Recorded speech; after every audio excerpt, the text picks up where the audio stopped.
The first thing Elara noticed was the necklace. Moonstone, white gold, 12 diamonds around the center stone.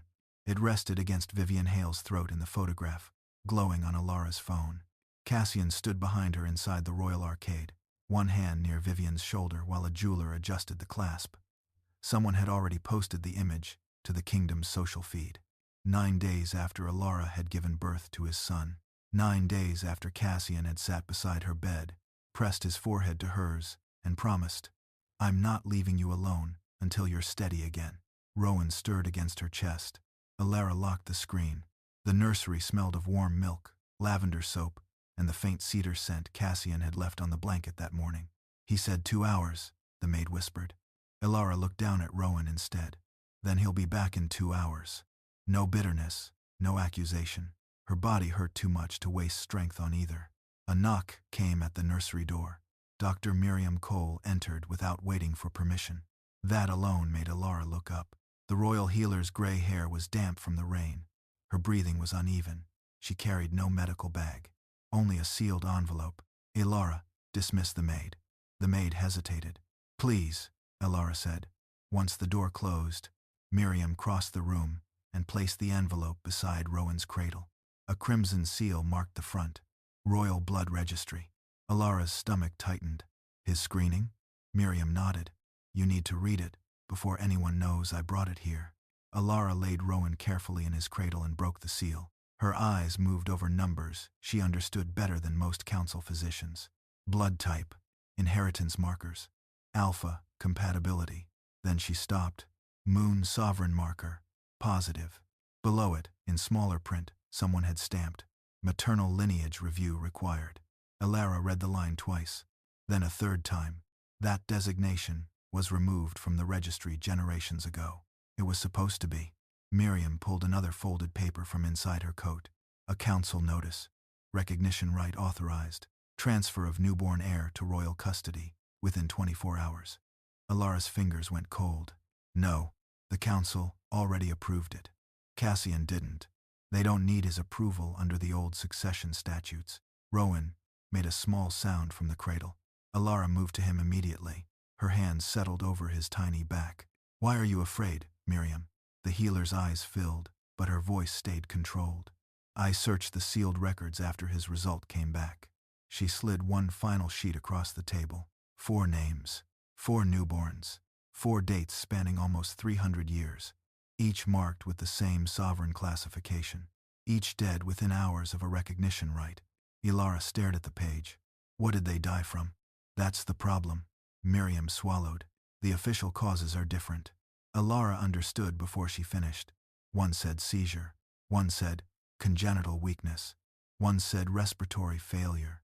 One simply said natural complications. 4 different explanations. 1 identical blood marker. Rowan began to cry. Elara lifted him, pressing his warm cheek against her collarbone. Outside, thunder rolled across Silver Crown Palace. Her phone vibrated. A message from Cassian. Vivienne needed another fitting. "Running late.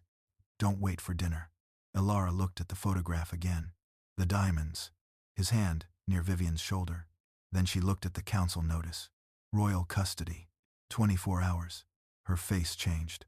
Not dramatically. Something simply closed behind her eyes. "Miriam, how long before the council sends guards?" "Possibly tonight." Elara stood. Pain tore low across her abdomen. She caught the edge of the cradle, but made no sound. 9 days postpartum. Still bleeding. Still healing. Still Luna. For the moment. She crossed to the dresser and removed the ancestral Luna ring from her left hand. Miriam stared. "Elara, which tunnel bypasses the western checkpoint?" The healer went pale. "You can barely walk." "I didn't ask whether I could walk." Rowan quieted against her. Miriam gave her the route.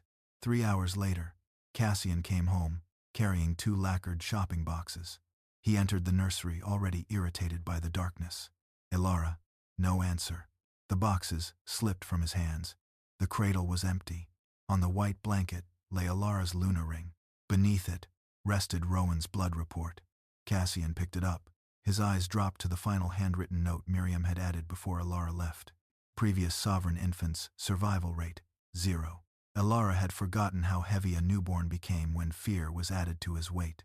Rowan slept beneath her cloak, strapped tightly against her chest, with a length of linen torn from one of her nursing wraps. Every careful step through the abandoned service corridor pulled at the healing muscles low in her abdomen. She kept moving. The passage beneath Silver Crown Palace had not been used by the royal household in decades. Damp stone pressed close on both sides. Water dripped somewhere ahead in a slow, maddening rhythm. Drip, step, drip, step. Elara pressed one hand against the wall when another cramp tightened through her lower body. Warmth spread between her thighs. She closed her eyes for 2 seconds. Too much blood? No, not yet. She had spent years reading maternal records. She knew the difference between pain that demanded attention and pain that could be endured until safety. Tonight, safety came first. Rowan made a soft snuffling sound against her breast. "I know," she whispered. "I know." Her voice nearly broke on the second word. That irritated her, more than the pain did. She adjusted the cloak around him and continued toward the western maintenance exit. Behind her, miles of stone and royal guards separated her from Cassian. The mate bond ignored every wall. It pulled at her chest like a wire being tightened slowly through bone. Cassian was home now. She knew it without being told. The bond had changed 20 minutes earlier, flaring so sharply that her knees had nearly buckled. He had found the empty cradle. He had seen the ring. Elara pictured his face only once. Then she pushed the image away. Thinking about him would not keep Rowan alive. Her boot struck the bottom step of the service stairwell. Cold night air seeped through the iron grate above. Miriam had been right. No guard stood outside this forgotten entrance. Elara pushed. Nothing. She tried again. The grate groaned, but did not open. "Of course," she muttered. Rowan stirred. She stopped immediately. His tiny body felt too warm. Elara frowned and slipped 2 fingers beneath his cap, touching the side of his neck. Warm. Not burning, but warmer than before. Her pulse quickened. "You do not get sick tonight," she whispered. As if offended by the command, Rowan made a small, unhappy noise. Elara almost laughed. It came out closer to a breath. "There he is." She shifted him carefully, then braced one shoulder against the grate. Pain ripped across her abdomen. White light flashed behind her eyes. The grate finally gave. She stumbled forward onto wet ground. Rain struck her face. The western forest stretched beyond the palace walls, black and dense beneath a moonless sky. Elara crouched immediately behind a stone drainage barrier. Her body was shaking now. Not fear. Blood loss. Cold. Exhaustion. She needed 5 minutes. She allowed herself 3. From the satchel Miriam had packed, Elara pulled a clean cloth, a small bottle of boiled water, dried fever bark, and bandages. She checked herself quickly. The bleeding had worsened, but not enough to turn back. Turning back meant Rowan in council custody. She replaced the soaked cloth, tied her coat tighter, then examined her son.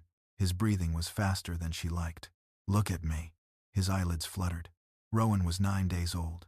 He had no idea what she was asking. Still, she felt calmer speaking to him as if he did. She touched his nose, his lips, then pressed her ear near his chest. Fast heartbeat.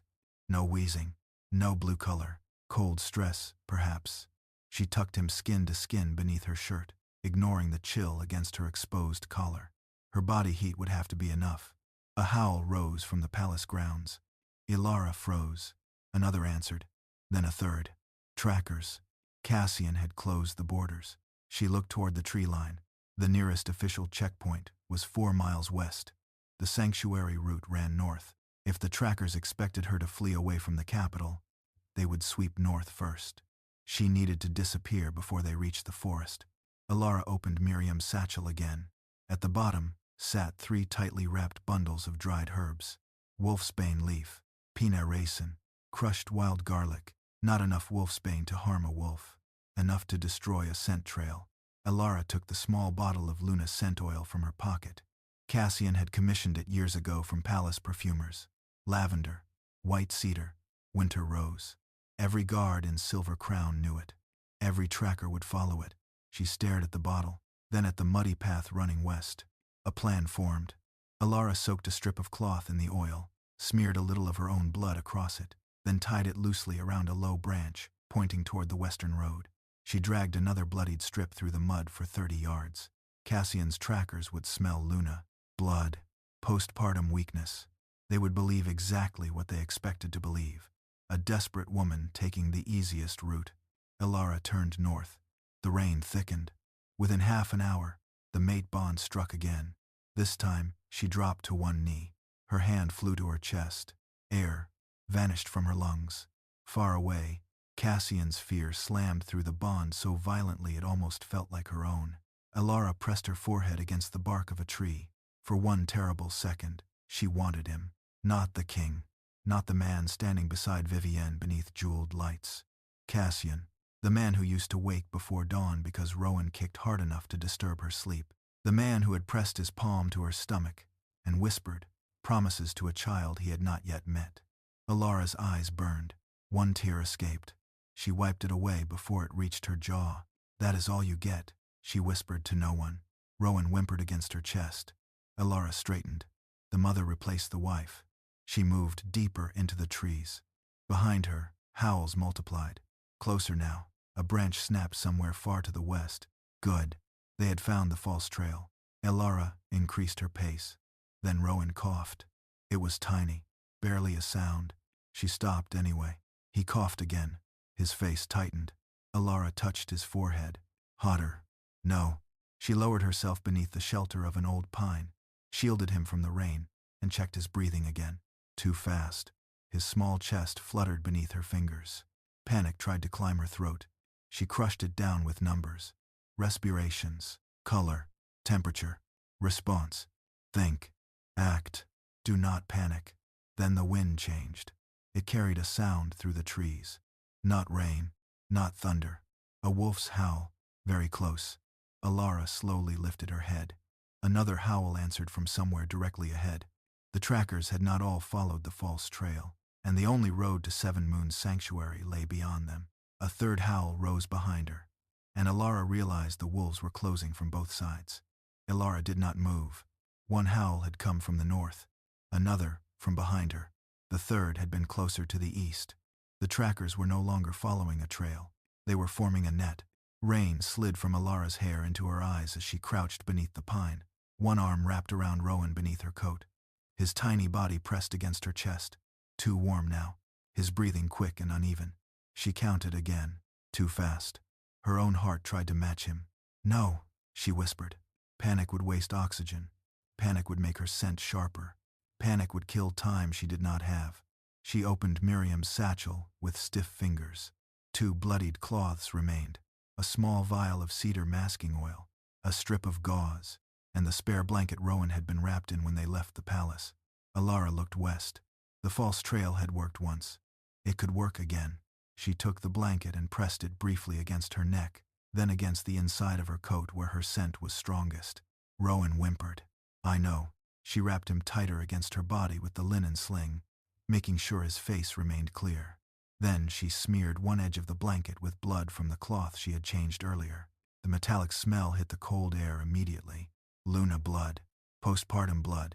To a tracker, it would smell like weakness. Like prey. Elara crawled several yards east, staying low beneath the brush. She snagged the scented blanket on a thorn branch, then dragged it along a narrow game trail before tying it loosely to the leg of a startled deer caught behind a fallen cedar. The animal jerked violently. Elara loosened the snare enough for it to break free. The deer bolted east. The blanket streamed behind it. Elara watched it vanish between the trees. 3 seconds later, a howl changed direction. Then another. Good. She turned north. Her legs shook with every step. The landscape grew steeper, as the silver-crowned forest gave way to old borderland. Roots twisted through mud. Rocks gleamed black with rain. Twice, Elara slipped and caught herself with one hand so she would not crush Rowan against her. Each jolt tore at her abdomen. Warm blood spread again beneath her clothes. She ignored it. The Seven Moons boundary was less than 2 miles away. She could make 2 miles. She had negotiated winter evacuation routes through blizzards. She had spent 30 hours awake during the Red Creek flood, coordinating shelters for 3 packs. She could make 2 miles. Rowan coughed. Elara stopped. His lips were still pink. Good. His skin was hot. Not good. She touched 2 fingers beneath his jaw. His pulse fluttered like a trapped bird. Stay with me. His eyes did not open. That frightened her, more than the wolves. A distant shout cut through the rain. Human voice. Royal Guard. Elara. Her stomach dropped. It was Captain Brenner, Cassian's senior tracker. Elara, stop. The king ordered us to bring you back unharmed. She almost laughed. Unharmed. She tightened her grip around Rowan. Brenner called again. The child needs a physician. Elara kept moving. He has one, she said under her breath. Behind her, branches snapped. Too close. She abandoned the path and descended a narrow ravine. Mud swallowed one boot to the ankle. She yanked it free. Another step. Another. Then Rowan went strangely still. Elara froze. Rowan? No sound. She pulled the cloak open. His chest moved. Barely. She pressed her ear near his mouth. A shallow breath. Then nothing. Rowan. She dropped to her knees. The royal guard was somewhere behind her. The sanctuary ahead. Neither mattered. She laid Rowan across her thighs beneath the shelter of a rock ledge. Come on. Her training took over. Position the airway. Stimulate. Check breathing. She rubbed 2 fingers firmly along his back. Nothing. No. No, sweetheart. Another careful stimulation. Rowan's face tightened faintly. Elara bent close. Breathe. One thin cry broke from him. She nearly collapsed. Instead, she turned him against her chest and rubbed his back until the cry grew stronger. Tears blurred her vision. She did not wipe them away this time. There you are. Rowan cried harder. It was the most beautiful sound she had ever heard, and the worst possible sound for hiding. A growl rolled through the trees behind her. Elara looked up. A massive gray wolf stood 20 yards away. Royal Guard. Another emerged beside it. Captain Brenner stepped between them in human form, soaked through, his hands open. Luna. Elara rose slowly. Don't. We're not here to hurt you. You're here to take him. Brenner's jaw tightened. The council has issued custody authority. Then you know exactly why I ran. I know the king wants his son back. Elara looked toward the ridge above them. A standing stone rose there, barely visible through rain and fog. 7 moons. So close. Brenner saw where she was looking. His expression changed. Elara, don't cross that line. She almost smiled. Why? You know why. Yes. Ancient sanctuary law. Once a mother with an unrecognized newborn crossed the 7-moon stone, no royal officer could seize the child without a neutral hearing. Brenner took 1 step closer. Cassian is terrified. The mate bond pulsed painfully at his name. Elara swallowed. That makes 2 of us. She backed toward the slope. 1 wolf moved to flank her. Elara changed direction immediately. Call him off. Brenner raised his hand. The wolf stopped. Elara, listen to me. You're bleeding. I'm aware. You won't make the climb. Then pray I do. She turned and climbed. The slope was brutal. Mud slid beneath her boots. Branches tore at her coat. Behind her, Brenner shouted. The wolves followed but did not attack. 10 yards. 8. 5. Elara's vision narrowed. The standing stone blurred. Rowan cried weakly against her chest. She put 1 hand on the rock face and pulled herself upward. 3 yards. Her knee struck stone. Pain exploded. She nearly fell backward. A hand grabbed her wrist. Brenner. Elara. She twisted free. The movement tore something low in her abdomen. Her body screamed. But the sanctuary stone was directly ahead. She lunged. Her palm hit carved moon symbols. A low vibration moved through the ground. The wolves stopped instantly. Brenner froze on the other side of the invisible boundary. Elara collapsed to 1 knee beyond the stone. For several seconds, nobody spoke. Then, figures emerged from the fog ahead. 7 moons guards. Dark cloaks. Neutral silver insignia. 1 woman approached first. State your claim. Elara pulled the blood report copy Miriam had hidden in her satchel. My newborn is under threat of forced recognition rite. The guard took the document. Her eyes moved down the page, then stopped. She looked at Rowan, then at Elara. Her face drained of color. What? The woman did not answer immediately. She looked toward another guard. Get Wardenthorn. Elara's grip tightened around Rowan. The guard looked back at the report. Her voice dropped. This is not the first sovereign newborn brought to 7 moons. The first thing Elara noticed inside Seven Moon Sanctuary was the quiet. Not silence. Quiet. There were footsteps, doors opening, low voices, the soft clink of glass from somewhere deeper in the stone compound. But no one shouted. No one barked orders. No one reached for Rowan. That alone made her knees weaken. The guard who had read the blood report guided her through a narrow entrance hall lit by amber lamps. Rainwater ran from Elara's coat onto the slate floor. Medical room, the woman ordered. Elara tightened her arms around Rowan. I stay with him. The guard looked at her once. You do. Two healers were already waiting when the door opened. One was an older man with silver hair pulled behind his neck. The other was a younger woman carrying warmed blankets and a wooden case of instruments. Mother first, the older healer said. Baby first. Elara, baby. He studied her face, then nodded. They moved quickly. Rowan was placed on a padded table beneath a heat lamp. Elara stayed close enough to keep one hand around his tiny foot, while the younger healer listened to his lungs. Breathing is fast. I know. Any apnea? 1 episode. Maybe 10 seconds. He responded to stimulation. The healer glanced up. You counted? Yes. Color change? No cyanosis. The older man looked at her. You have medical training? Registry and maternal care administration. That was not my question. Elara met his gaze. I have enough. For the first time since entering, something almost like approval passed over his expression. Rowan gave a weak protest as they checked his temperature. Low-grade fever, the younger healer said. Cold exposure, exhaustion, possibly early respiratory stress. We can manage this. Elara's fingers loosened. Only then did the room tilt. The older healer caught her before she hit the floor. Now the mother. I'm fine. You are bleeding through your coat. She looked down. He was right. Dark red had reached the hem. Elara's jaw tightened. She hated the way vulnerability arrived without permission. The healer lowered her onto a narrow bed behind a privacy screen. No major hemorrhage, he said after examining her. But you have reopened tissue that should have been healing. Can I walk? You already did far more walking than you should have. That is not an answer. You can walk. Good. You should not. That is a different answer. The younger healer hid a smile. Elara did not. Her body hurt too much.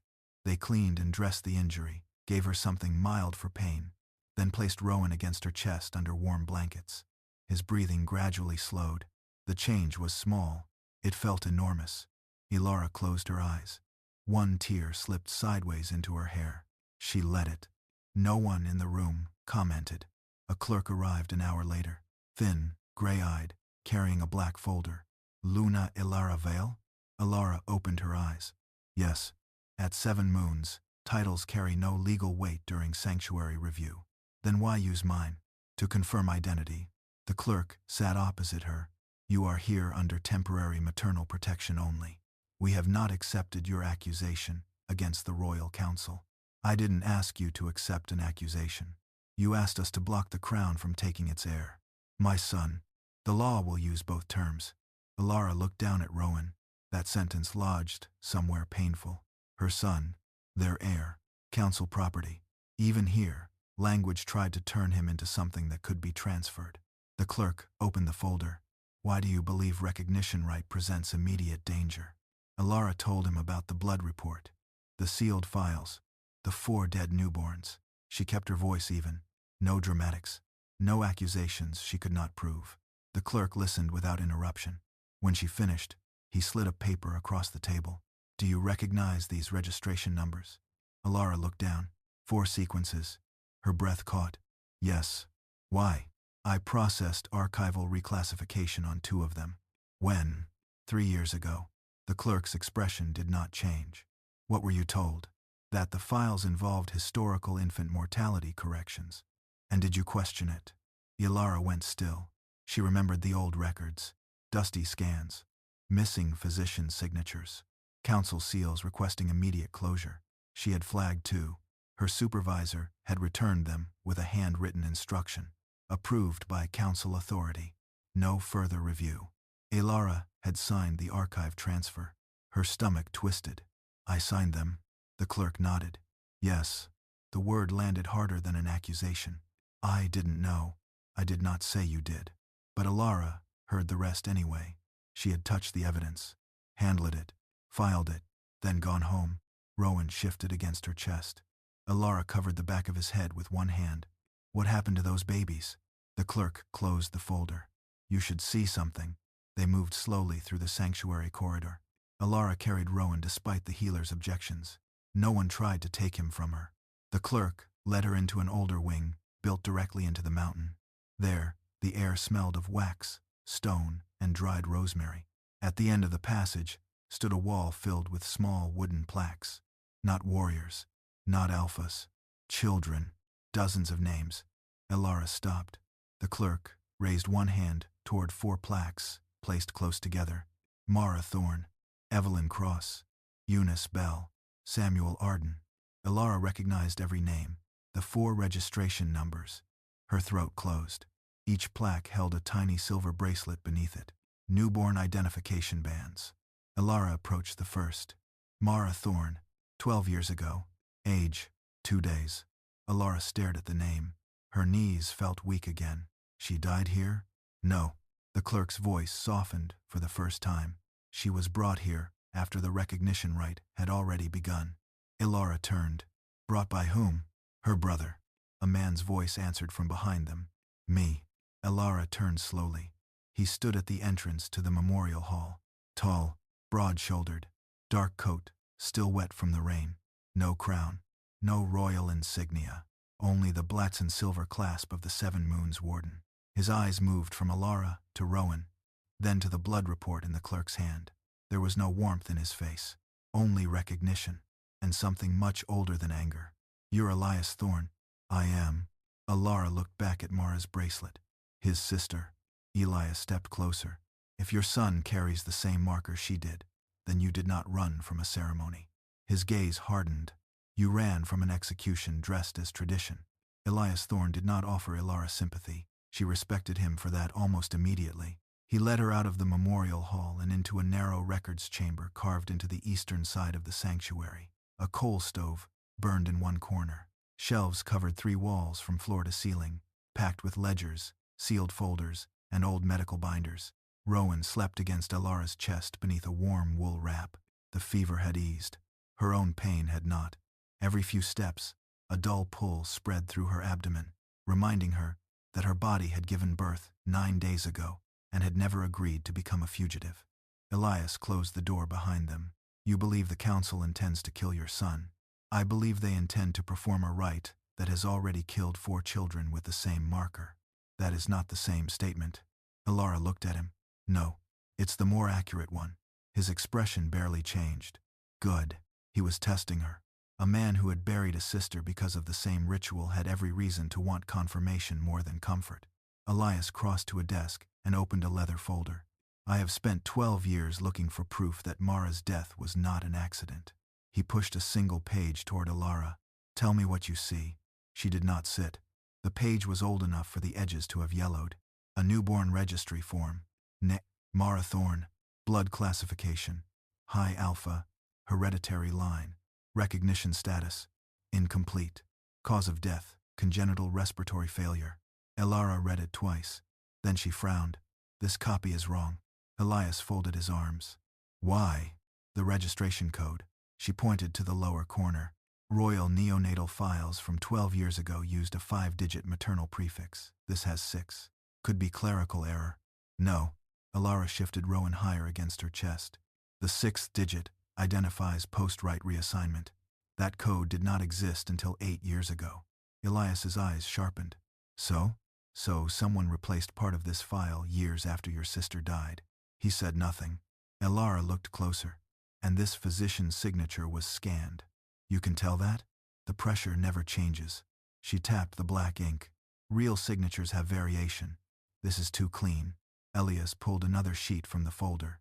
Then another. 3 more deceased newborns. Keep going. Elara moved slowly through them. Wrong archive dates. Missing witness initials. Council seals placed over original filing marks. One record claimed a child had been born at a clinic that did not open until 6 years later. By the 4th file, her anger had become cold, controlled, useful. These were altered. All 4. Yes. Can you prove it? Not with copies. Elias leaned back against the desk. Then you have a problem. I know. You came here asking sanctuary to defy a king and his council based on a medical report and historical inconsistencies. I came here asking you not to surrender my son before a hearing. Temporary protection expires in 14 days. I know that too. And after that? Elara met his gaze. I find the originals. Something shifted in Elias's face. Not trust. Interest. He walked to a locked cabinet and removed a thicker binder. This came from the estate of a retired registry clerk. He placed it down. I have had 3 legal scholars review it. Elara opened the cover. The first page contained dozens of handwritten codes. I can tell you in 10 seconds, they were the wrong scholars. One corner of Elias's mouth moved. Almost a smile. Confident.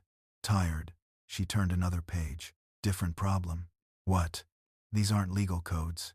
Elias moved closer. They're maternal archive references. Elara ran her finger down the page. Someone separated the bloodline information from the death reports. Her pulse quickened. The numbers matched years. Family branches. Maternal houses. She turned another page. Then another. 4 newborns. 4 mothers. Different fathers. Different packs. Different alpha lines. But the same maternal notation appeared beside each. Sovereign linked. Elara stopped. Elias saw it. What? The fathers don't matter. What does that mean? She looked at Rowan. For several seconds, neither spoke. The old belief had always been that a rare royal marker appeared through alpha blood, through kings, through male succession, but every dead newborn in front of her contradicted that assumption. The common line is maternal. Elias came around the desk. You're certain? No. Elara closed the binder. But I know where to look. A bell rang somewhere outside. Once, then twice. The door opened, before either of them could respond. The younger healer from earlier stood there, breathless. We need you. Elara's stomach tightened. Rowan? No, another infant. She followed immediately. Elias stayed close behind. The medical room was chaos. A young mother sat crying beside a table where a newborn girl jerked weakly beneath a blanket. The older healer held a dropper. Silver root tonic, he said. Elara smelled it. Sharp mineral bitterness beneath chamomile. Her eyes snapped to the child's hands, fingers turning gray. Stop. The healer looked up. Her fever is climbing. Stop giving that. It's standard neonatal protocol. For ordinary bloodlines. He stiffened. Elara moved closer. Look at her nail beds. The gray discoloration was spreading. Silver sensitivity, not fever. Reaction. What is her classification? Elara asked. The mother shook her head helplessly. I don't know. Elara looked at the healer. Blood screening. Pending. Flush the tonic. Warm saline. No silver compounds. The healer hesitated. Elias spoke once. Do it. They moved. Minutes stretched. The baby's twitching slowed. Color gradually returned. The mother covered her mouth and sobbed. Elara exhaled only when the infant cried. A thin, furious sound. Alive. The older healer stared at the medicine bottle. We've used this formula for years. Elara took the label from him. Royal Neonatal Supply. Council approved. Her skin went cold. This formula isn't dangerous to most newborns. Elias understood first, but it is to sovereign blood. Elara looked toward the rescued child, then at Rowan sleeping against her chest.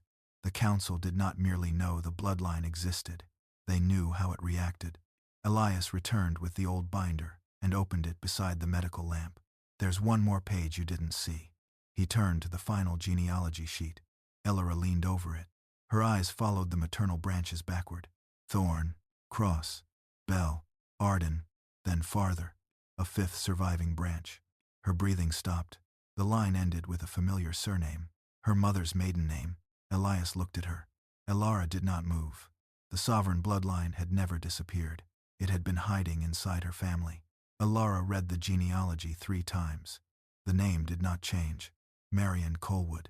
Her mother, the woman who had spent most of Elara's childhood insisting their family was ordinary.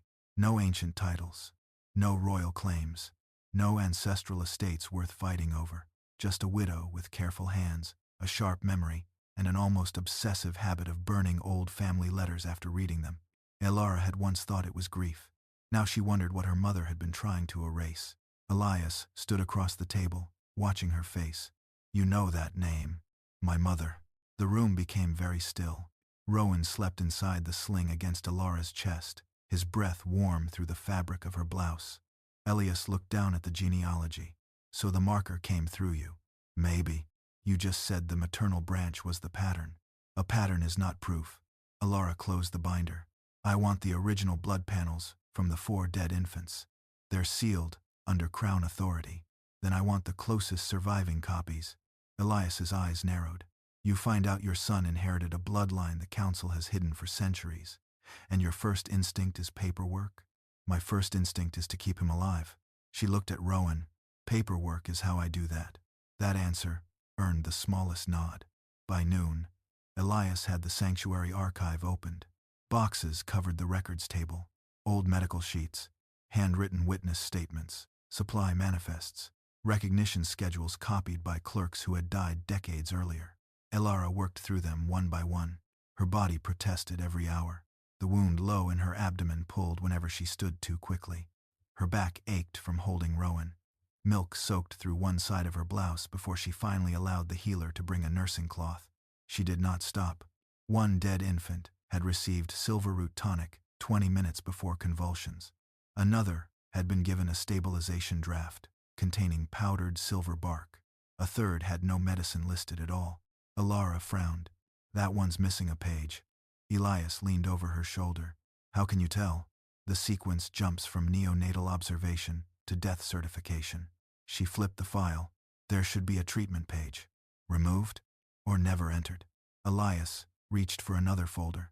Elara stopped him. "Wait." A handwritten note sat at the bottom of the death certificate. 3 letters. Char. Her pulse changed. She pulled the other files closer. Second child. Char. Third. SR. Fourth. Chur. Elias saw it. "What does that mean?" "Crown seal restoration." He stared at her. "You're sure?"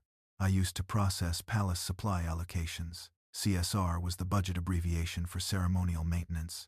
Ceremonial maintenance. His voice went flat. "For a crown." Elara's eyes hardened. For something the council didn't want described plainly. They kept searching. An hour later, she found the first real connection. Not in a medical file. In a supply ledger. Recognition Rite. Year 184. Required materials. Moonstone basin. Silver binding chain. 3 vials sovereign blood extract. Elara stopped breathing. Elias read over her shoulder. "No." She turned the page. The next line had been crossed out, but the old ink still showed beneath it.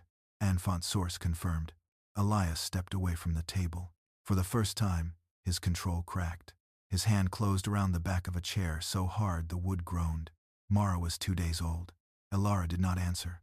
He looked at her. "They bled her. We don't know how much. They bled her."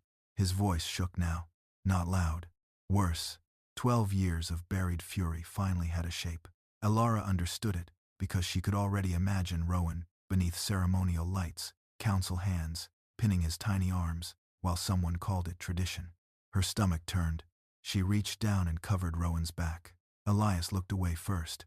"I should have killed every council elder when I had the chance. That would have buried the evidence with them." He gave her a hard look. "You always this calm?" "No." Elara pulled another ledger toward her. "I'm furious enough to make mistakes, so I'm doing the opposite." That ended the argument. Near sunset, a cry rang from the medical wing. Elara was on her feet before the healer appeared. "The baby from this morning." The same newborn girl. The mother stood beside the treatment cot, white-faced and shaking. She stopped breathing. Elara moved to the child. "Was she given anything?" "No silver root," the healer said quickly. "Nothing except warmed saline." Elara looked at the infant's skin. Pale, faint gray beneath the ribs. Then she saw the moonstone pendant hanging above the cot. A sanctuary blessing charm. "Silver chain. Take that down." The healer hesitated. "Now." Elias tore it from the hook himself. Elara touched the baby's chest. Rapid, shallow movement. Not apnea this time. Exposure reaction. "Move her away from all silver." The healer carried the infant to another table. Elara looked at the blanket clips. Silver. Those two. Within minutes, the child's color improved. The mother began crying. Elara barely heard her. Her mind was moving elsewhere. Silver did not simply react with sovereign blood. It weakened it. Recognition Rite used silver chains, silver basin, silver-infused medicines, then extracted blood. Not a ceremony. A controlled, physiological collapse. Elias saw the realization arrive. What? Elara turned toward him. They didn't lose those infants during the rite. Her voice was low. They created the conditions that made them fail. Back in the archive, she pulled Rowan's blood report beside the old genealogy. One maternal branch, one recurring silver sensitivity, one hidden sovereign code, and one council ritual designed around both. Then she noticed something else. Rowan's report contained a line she had skimmed past during the escape. Maternal sovereign expression. Active. Not carrier. Active. Elara stared at the wording. Elias read it. What does active mean? She knew. It meant Rowan had inherited the marker because Elara carried it fully. Not faintly. Not as a dormant ancestral trace. Fully. Her hands went cold. If Rowan was sovereign because of her, then the council had never been watching Cassian's bloodline. They had been watching hers. A knock struck the archive door. A guard entered carrying a sealed message. From Silver Crown. Elias broke the outer wax. Inside was a single council order. Recognition custody demanded. Maternal compliance required. At the bottom sat another line. Subject lineage confirmed. Elara looked at the words. Not infant lineage. Maternal. Elias raised his eyes to hers. The council already knew. They had never needed Rowan to find the sovereign bloodline. They had been waiting for Elara to give birth. Cassian stopped sleeping in the royal chambers. He told the guards it was because the council crisis required constant access to his office. No one believed him. The truth sat 3 floors above his desk. An empty nursery. He went there every night anyway. The room still held traces of Rowan. Warm milk had vanished from the air days ago, but the faint scent of baby soap remained in the blankets. Elara's lavender oil lingered near the rocking chair. Everything else felt wrong. Too clean, too still. Cassian stood beside the empty cradle with Rowan's blanket in his hands. The Luna ring remained locked in the drawer of his private office now. He had moved it after the first night, because seeing it in the cradle made something vicious twist behind his ribs. He pressed the blanket to his face. Barely anything. Rowan's scent was fading. The realization struck harder than it should have. His son was changing somewhere without him, learning his mother's heartbeat, learning another roof, another scent, another place as safe. Cassian lowered the blanket. A knock came at the nursery door. Enter. Beta Noah Reed stepped inside, carrying 3 folders and the expression of a man who had stopped bringing good news. The Western Maternal Supply Depot sent another complaint. Cassian turned. What now? Wrong neonatal kits. That makes 4. 6. Cassian stared at him. Noah placed the folders on the changing table. 2 clinics received winter fever medicine instead of newborn respiratory supplies. The Riverbend house received 6 cases of adult antibiotics and no infant formula. 2. Who signed the distribution? Deputy Steward Collins. Remove him. That won't fix it. Cassian's jaw tightened. Then tell me what will. Noah hesitated. Elara. The mate bond gave a sudden ache beneath Cassian's sternum. He hated that even hearing her name could do that. Noah continued.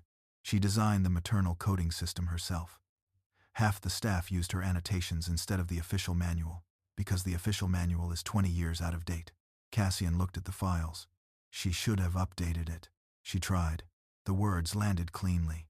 Cassian's eyes lifted. Noah pulled a memorandum from the second folder. Elara submitted 3 revision requests last year. Cassian took it. All 3 carried council rejection stamps. Reason. Unnecessary, administrative expansion. One bore his own approval mark, beneath the council recommendation. He remembered none of it. That was worse. Cassian had signed hundreds of documents each month. Elara had apparently spent years preventing his kingdom from noticing which ones mattered. He folded the paper once. Fix the deliveries. We are. Noah did not leave. Cassian noticed. What else? Noah placed the final folder in front of him. Security logs. The room seemed colder. Cassian opened it. Neonatal archive access. Council authorization. 3 entries within the week before Rowan's birth. 2 after midnight. 1 on the morning Cassian had taken Vivienne to the Royal Arcade. Cassian's gaze stopped on the names. Elder Malcolm Voss, Registrar Halden, and Vivienne Hale. His grip tightened around the file. That's impossible. No. Noah's voice stayed quiet. It's inconvenient. Cassian looked at him sharply. Noah did not flinch. For 10 years, the Beta had followed him into border wars, assassination attempts, and political summits, where everyone at the table carried a hidden blade. This was the first time Cassian had seen disappointment in his face. Where is she? Vivienne? Cassian's stare answered. East drawing room. Cassian was already walking. The palace halls changed around him as word traveled ahead. Servants moved aside. Guards straightened. Council aides disappeared into side corridors. Cassian barely saw any of them. He reached the drawing room and opened the doors without knocking. Vivienne sat beside the window in a cream silk dress. The moonstone necklace from the Royal Arcade rested at her throat, the same one Elara had seen in the photograph. Cassian stared at it. He remembered Vivienne laughing while the jeweler adjusted the clasp. He remembered checking his phone once. Elara had not messaged. He had interpreted her silence as moodiness. Now he knew that while he stood beneath warm lights deciding whether silver or white gold suited Vivienne better, Elara had been reading a report that told her their son might die. Vivienne rose. Cassian? He threw the security log onto the table. The color drained from her face before she touched it. That was enough. You accessed the neonatal archive. 3 times. No. I mean yes, but it wasn't what you think. Cassian laughed once. There was no humor in it. What do I think? Vivienne looked at the open doors. Cassian shut them. The click made her flinch. I was helping the council coordinate festival documents. In the neonatal archive? They said succession records were stored there. Who said? She hesitated. Cassian's wolf pushed close beneath his skin. Who? Elder Voss. The name settled between them. Cassian moved closer. Why did you insist we stay at the arcade? Vivienne's lips parted. You invited me. I invited you for one fitting. Her eyes flickered. He remembered. One fitting became shoes. Shoes became jewelry. Jewelry became lunch. Lunch became another dress consultation. Every delay had come from her. Why did you keep me there? Vivienne looked away. That was the first time Cassian felt something inside him truly break. Not the mate bond. Something uglier. His certainty. They said Elara needed rest, Vivienne whispered. Cassian went still. Who? The council. And they said if you were in the palace, you would interfere with a procedural custody review. His hearing sharpened around the words. Custody review. You knew they were coming for Rowan. I didn't know they would hurt him. That was not my question. Vivienne's eyes filled. Cassian felt nothing. She reached toward him. He stepped back before she could touch his arm. The gesture hurt her. Good. I thought they were only confirming succession, she said. Voss told me Elara might overreact if she saw the documents first. And Cassian's face changed. Vivienne saw it. You believed him? Her voice cracked. I believed the council. No. Cassian looked at the necklace around her throat. You believed what was useful. Vivienne's hand went to the moonstone. For the first time, it looked less like jewelry and more like evidence. A knock sounded. Noah entered without waiting. He carried a tablet. Your Majesty. Cassian turned. We found more. Noah placed the screen on the table. Security footage. Grainy corridor images. Vivienne entering the neonatal archive beside Elder Voss. Then another image. Voss handing her a sealed envelope. Timestamp. 6 days before Rowan's birth. Cassian looked at Vivienne. What was in the envelope? She said nothing. Vivienne. Her breathing changed. It was a schedule. What schedule? She closed her eyes. The Recognition Rite. Cassian felt the mate bond pull hard enough to make him grip the table. Elara had been right to run. The thought came without resistance now. Not dramatic. Not emotional. A fact. He had failed her. Worse, he had made it easier for the people hunting their son. Noah's device chimed. A new transmission. He read it, then looked up. 7 Moons received a council custody demand. Cassian's eyes hardened. When? An hour ago. Withdraw it. I can't. Cassian turned slowly. Noah swallowed. It wasn't issued under your seal. Then whose? Noah rotated the screen. 5 council signatures. Emergency Succession Authority. At the bottom sat another order. 7 Moons Sanctuary to surrender Rowan Vale within 3 days. Vivienne went pale. Cassian read the final line twice. Failure to comply would constitute rebellion against the crown. His voice dropped. They're using my crown against my son. Noah said nothing. Cassian looked at the royal seal stamped beneath the order. For the first time in his reign, the symbol did not look like authority. It looked like a weapon pointed at his family. Then Noah opened one final security image. Vivienne and Elder Fos. Together. 3 separate meetings. All during the week, Elara gave birth. Cassian lifted his eyes to Vivienne. 3 meetings, he said. Now tell me what you promised him. Vivienne did not answer at first. Cassian watched her face as if he were reading a battlefield. The quick breath, the tightening around her mouth, the way her fingers touched the moonstone necklace again. 3 meetings with Elder Voss. 1 sealed recognition schedule.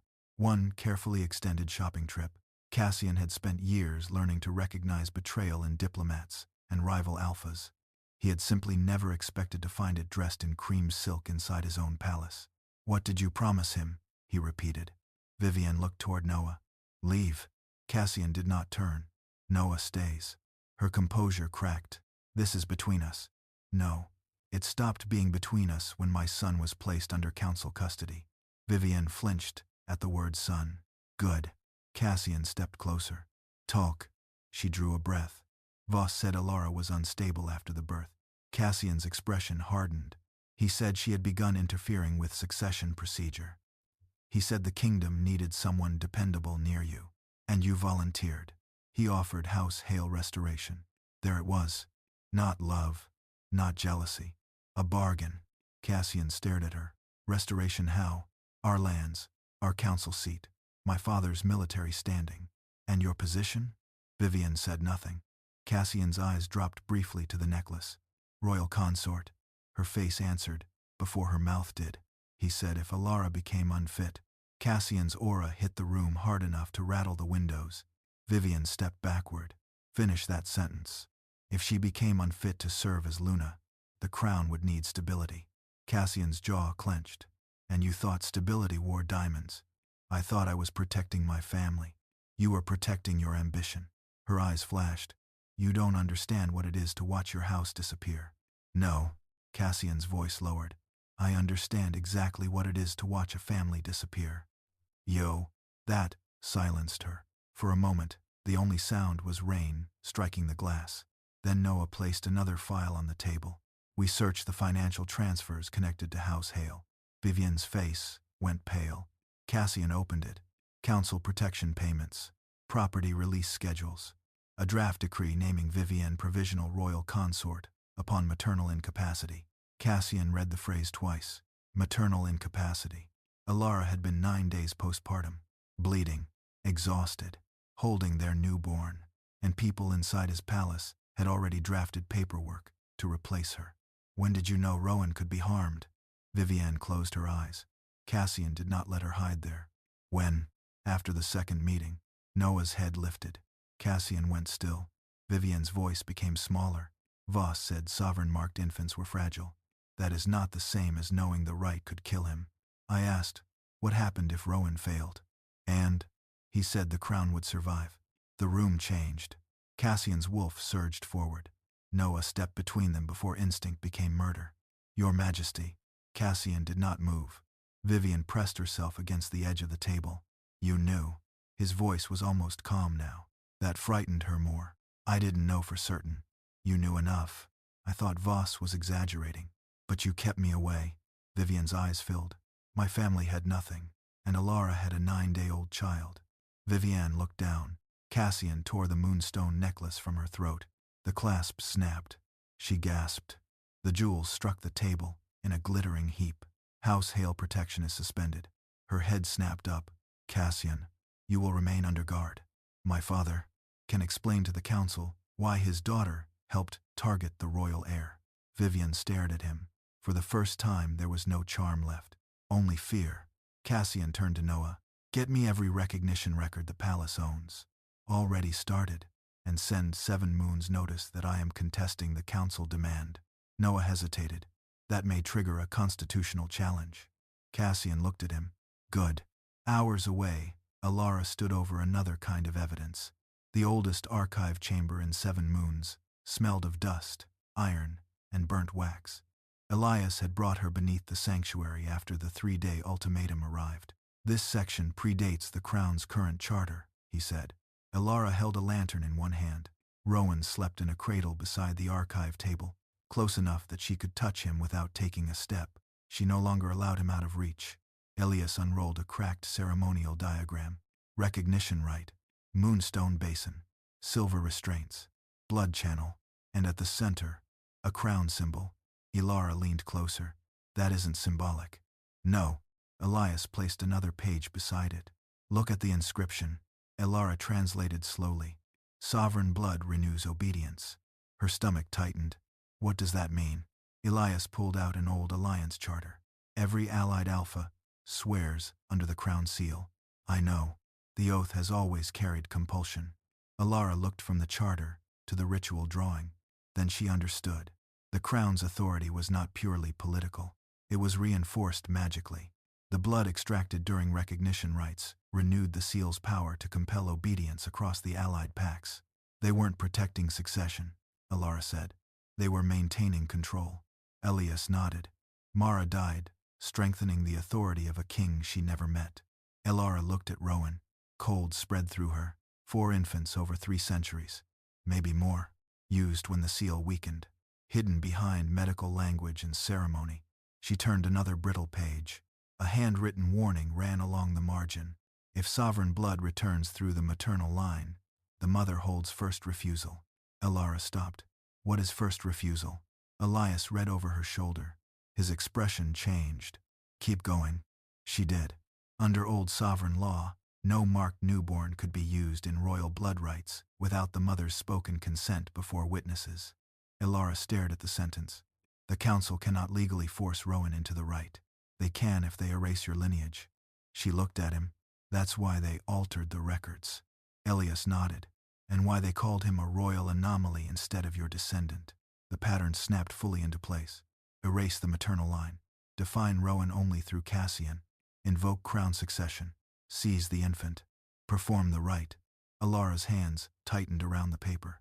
They planned this before he was born. Yes. A guard entered the archive chamber. Warden. Elias turned. The guard held a sealed black document. Council ultimatum. Final version. Elias broke it open. His face hardened as he read. What? He passed it to Elara. 7 Moons Sanctuary had 3 days to surrender Rowan Vale. After that, the territory would be declared in rebellion. Military entry authorized. Elara read the last line. Crown enforcement permitted. She looked at Elias. They're willing to invade a neutral sanctuary for a newborn. Elias's mouth hardened. They're willing to burn ancient law to keep the seal alive. Rowan stirred. Elara moved to him, immediately. His eyes opened. Tiny, unaware. He wrapped his fingers around hers. Elias watched her. What are you going to do? Elara looked at the ultimatum, then at the recognition diagram, then at the maternal refusal clause. Running had saved Rowan once. It would not save him forever. Her expression changed. I'm going back. Elias stared at her. To Silver Crown? To the Great Hall. She folded the old law carefully. If the council wants my son, they can ask for him in front of every pack they've been controlling. 3 days before invasion, Elara stopped planning how to hide and started planning how to make the crown answer publicly. The Great Hall was already full when Elara entered. Not crowded. Full. Every allied alpha had sent someone. Council elders occupied the raised stone dais. Royal guards lined the walls. Witness benches stretched beneath the silver banners of the 6 packs. And at the center of it all stood Cassian. He had not seen Elara in 8 days. The mate bond recognized her before his eyes did. Pain struck through his chest so hard his breath caught. Then she stepped through the doors. Elara wore no royal gown, no Luna jewels, no crown. A dark wool coat covered a simple black dress, and Rowan rested against her chest beneath a pale blanket. Elias Thorne walked beside her. Dr. Miriam Cole followed, carrying a locked medical case. Cassian's gaze dropped instantly to Rowan. His son looked smaller than he remembered. That thought made no sense. He had barely had time to remember him at all. Still, something in Cassian's face broke. He took one step forward. Elara stopped. Not dramatically. Just enough. The distance between them became a boundary. Cassian understood. His hands slowly lowered to his sides. He did not ask to hold Rowan. That restraint cost him more than anyone in the room knew. Elder Malcolm Voss rose. "This hearing is unauthorized." Elara looked at him. "No." Her voice carried cleanly. "It is older than your authority." A murmur moved through the hall. Elias handed a document to the neutral clerk. "Ancient maternal hearing. Sovereign statute. Pre-crown charter." Voss's jaw tightened. "That law is obsolete." "Then prove it was repealed," Elara said. Silence. He could not. The clerk struck the table once. "The hearing will proceed." Cassian watched Elara cross the floor. She never looked toward the Luna seat beside his throne. She stood at the witness table instead. That hurt in a way accusation would not have. Miriam opened the medical case.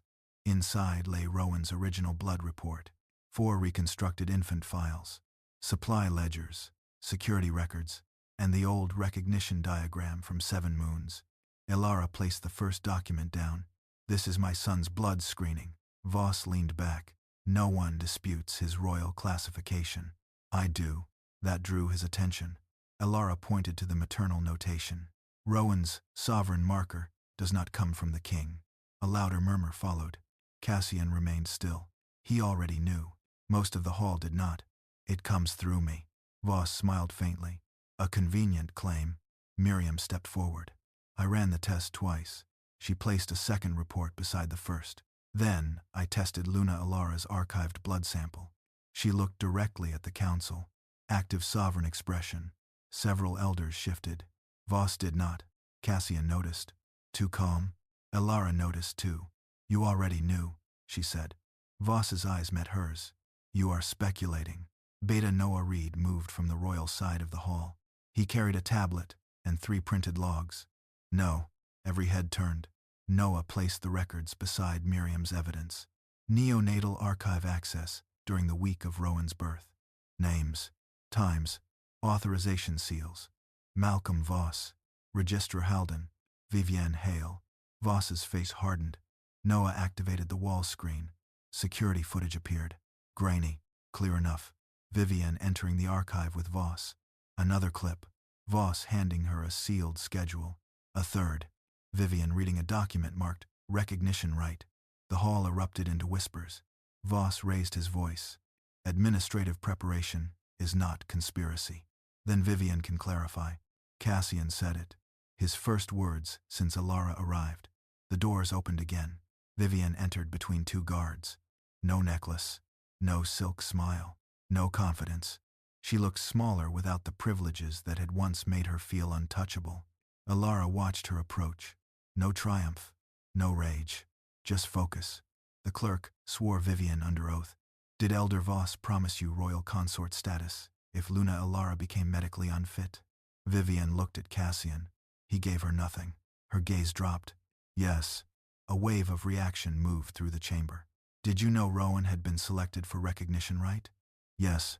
"Did you know the rite might kill him?" Vivienne's breathing changed. Voss stood. "Do not answer speculative questions." The clerk snapped. "Sit down." For the first time, Malcolm Voss obeyed someone else in his own hall. Vivienne swallowed. "I knew previous infants had died." Cassian shut his eyes for 1 second. "Only one." Elara kept hers open. "Yet, you kept the king away from the palace." Vivienne whispered, "Yes." The word landed harder than shouting. Elara moved to the next evidence. 4 infant death records. Then, 4 recognition schedules. Then crown seal restoration ledgers. Same dates. Same codes. Same blood classification. Elias spoke now. "My sister Mara Thorne died 12 years ago." His voice was low. She was 2 days old. The hall quieted. She entered recognition alive. He placed Mara's silver infant bracelet on the table. She left dead. No one moved. Elara unrolled the ancient ritual diagram. Silver restraints. Moonstone basin. Blood channel. Crown symbol. Recognition Rite was not designed merely to confirm heirs. She pointed to the inscription, "Sovereign blood renews obedience." One of the allied alphas stood abruptly. "What does that mean?" Elara looked toward Cassian. He answered, "The crown seal compels pack oaths." Every alpha representative in the hall went still. Voss rose again. This kingdom survived because of that power. There it was. Not denial. Justification. Elara turned toward him. "How many?" Voss said nothing. "How many children?" The crown required stability. "How many?" His expression twisted. "4 confirmed." Miriam looked sick. Elias's hands curled into fists. Cassian stared at Voss, as if seeing an enemy across a battlefield. Elara did not blink. And Rowan would have been 5. Voss finally lost control. He would have served the kingdom. Rowan startled at the shout and began to cry. The sound cut through the great hall. Thin, human, small, not heir, not bloodline, a baby. Cassian's face changed. Voss realized too late what he had done. Elara soothed Rowan against her chest. Then she placed the final document on the table. Ancient sovereign maternal statute. No marked newborn may enter blood rite without the mother's spoken consent before witnesses. She looked around the hall. "You have your witnesses." Then at Voss. "My answer is no."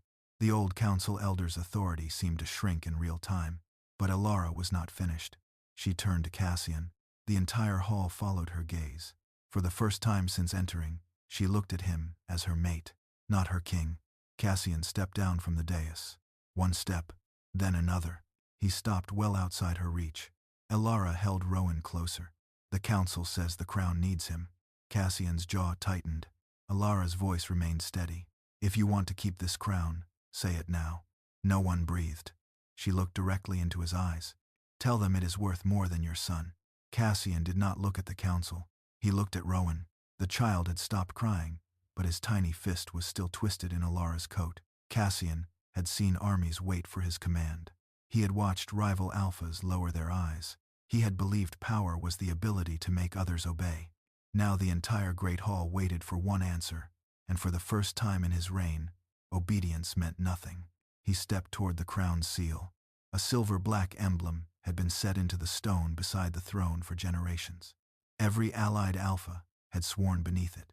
Every royal decree carried its mark. Cassian placed his palm on the cold metal. Elder Voss understood before anyone else. "No." Cassian did not turn. "Your Majesty, think carefully." "I am." "The seal binds 6 packs." Cassian's fingers tightened around the edge. "It also required the blood of infants. The kingdom required stability." Cassian looked over his shoulder. Voss still believed that sentence could save him. Cassian finally understood how men like Voss survived for decades.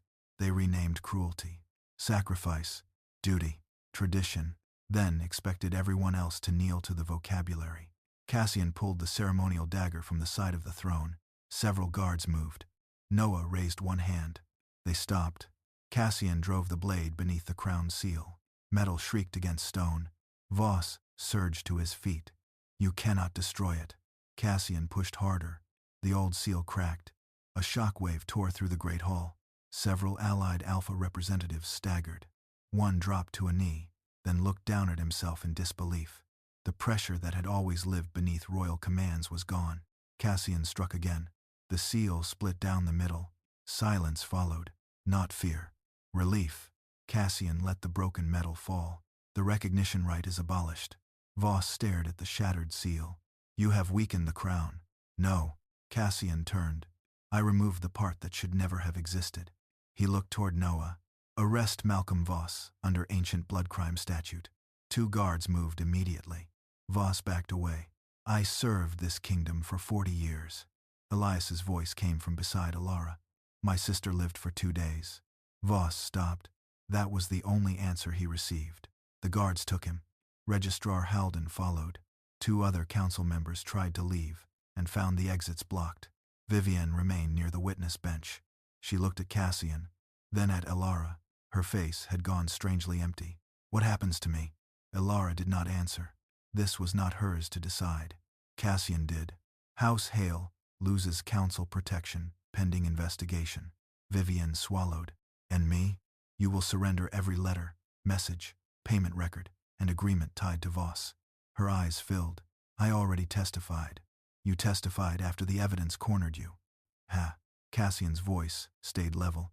You will testify again when the families of those children are present. That hurt her more than exile would have. Vivienne looked toward Elara. I never wanted Rowan dead. Elara's expression did not change. You knew he might die. Vivienne lowered her eyes. There was nothing left to say. 3 months later, 7 moons looked different. Spring had reached the valley. New grass covered the slopes beneath the sanctuary walls. Construction crews were finishing a second maternal clinic near the eastern wing. Above the entrance hung a new name: 7 Moons Mother and Heir Sanctuary Network. Elara stood outside with Rowan in her arms. He was stronger now, round-cheeked, alert, deeply offended by cold wind. She adjusted his blanket. You survived councils, trackers, ancient blood rites, and your father's ego. Rowan sneezed. Elara smiled. Apparently pollen is where you draw the line. Elias, standing nearby with a stack of clinic plans, gave her a sidelong look. That was almost a joke. Don't spread it around. A carriage appeared on the lower road. No royal banners. No escort. Elara knew who it was anyway. The mate bond had changed over the past months. Less violent now. Still present. Still complicated. Cassian stepped down from the carriage alone. No crown. No ceremonial quat. Just a dark shirt, boots, and the uncertain posture of a man entering a place where his authority ended at the gate. Elias looked at Elara. Want me nearby? I'm fine. He nodded and walked toward the clinic. Cassian approached slowly. His eyes went first to Rowan. Always Rowan now. May I? Elara considered him, then handed the baby over. Cassian held his son with the awkward care of someone who had practiced privately and still feared doing it wrong. Rowan stared up at him. Cassian smiled. It was small, nothing like the Alpha King's public smile. He's heavier. He eats like he's preparing for war. Rowan grabbed Cassian's finger. Cassian went completely still. Elara saw his throat move. For a moment, neither spoke. Then, Cassian looked at her left hand. Still bar. The lunar ring remained locked away in Silver Crown Palace. He had never brought it here. That mattered. I signed the new maternal autonomy charter yesterday, he said. I read it. Council custody authority is gone. I know. And every allied pack ratified the newborn protection clause. Elara nodded. Cassian hesitated. I don't expect that to fix us. No, I used to think if I corrected the mistake, everything before it should be forgiven. Elara watched Rowan tug at his finger. And now? Now I think some things can only be answered with time. That was better. Not enough, but better.